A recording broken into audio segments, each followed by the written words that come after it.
Gotta admit, it's pretty cool in here.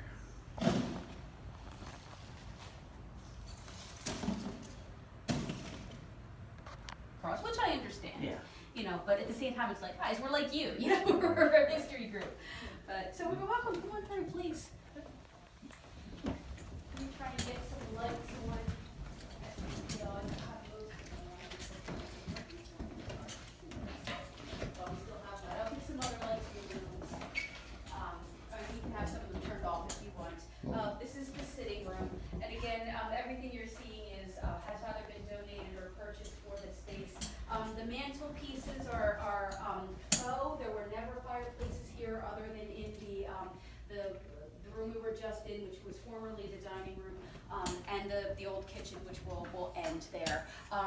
But we have the faux fireplaces because during this time period, they weren't quite sure how to install their what am I trying to say? They're coal stoves. So you'll see in the next room, we don't have coal stoves in every room as they originally did, but there's piping that goes through, and so they still liked the mantle format. So that's kind of how they did it. So there really is not a hidden it's a flue little under later. there. Yeah, exactly. And over there is Thomas Avery's office.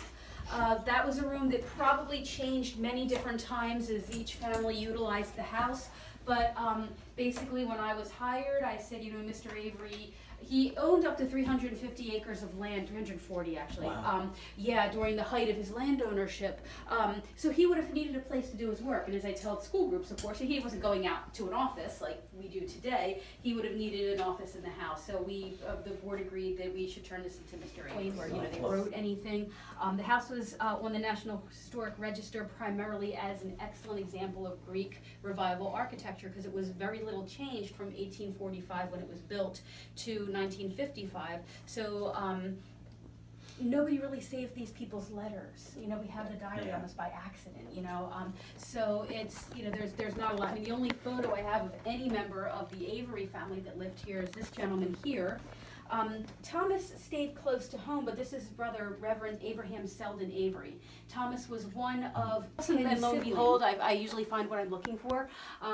That's been interesting, where I'll find something that ties into something else I'd been thinking about the other day, and it's just very, yeah, there's clearly some kind of transference going on here, or communication in its own odd way. And again, you know, the professional curator, Joni, you know, who brings school groups in and such, I don't talk about any of this, and if you come on a tour, I will never say a word, but this is a different kind of group, and so I'm going to kind of give you more personal Joni and some of the experiences that I've had. But fortunately, we ended up with a full bathroom, the kitchen and everything else. In 1993, the town dissolved the position, so it just happened. They just didn't want to do it anymore. But it allowed the trustees of the house to then decorate the second floor, and then this became an office, which is my office space. So you may not probably be in this area too much, but just to let you know exactly what's happening.